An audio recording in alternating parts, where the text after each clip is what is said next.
এখানে কি করেন আপনারা?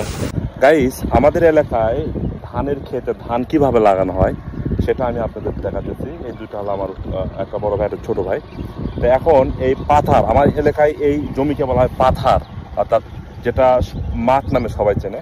তা ধান রোপণ করা হতেছে, আমার আঞ্চলিক ভাষায় এটাকে বলা হয় ধান গাড়া। তো দেখেন এখানে অলরেডি মানুষ আলু উঠানোর পরে ধান গাড়া নিয়ে ব্যস্ত আছে। তারা কত সুন্দরভাবে মানে ধান কাটতেছে আর কি, ধান রোপণ করতেছে। সব আমাদেরই আপনজন, এবং আমি আপনাদেরকে সময় পাচ্ছি না সুন্দরভাবে দেখাবো। এগুলো কিন্তু আলুর জমি ছিল বা বিভিন্ন ফসল চাষ করতো।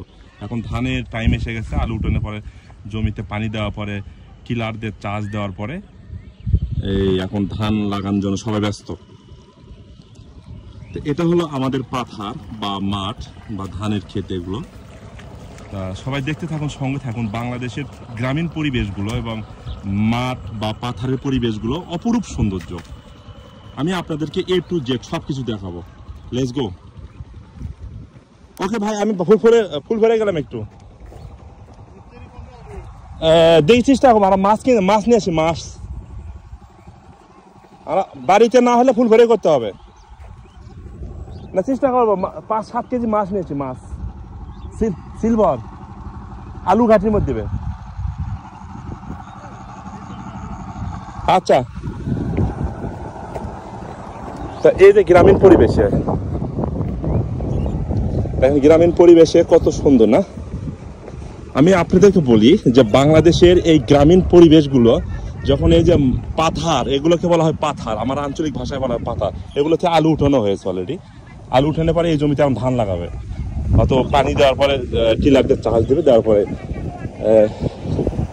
ধান লাগানো হবে।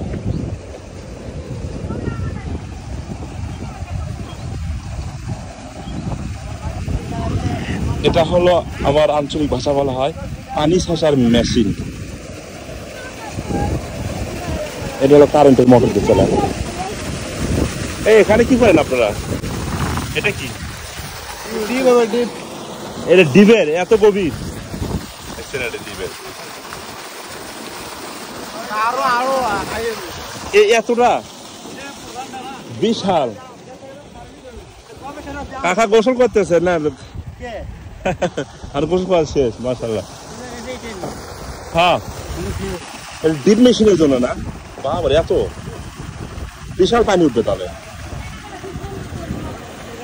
গ্রামের মানুষের কত সুন্দর পরিবেশ না? মাশাআল্লাহ, অসংখ্য ধন্যবাদ। দেখতে থাকুন।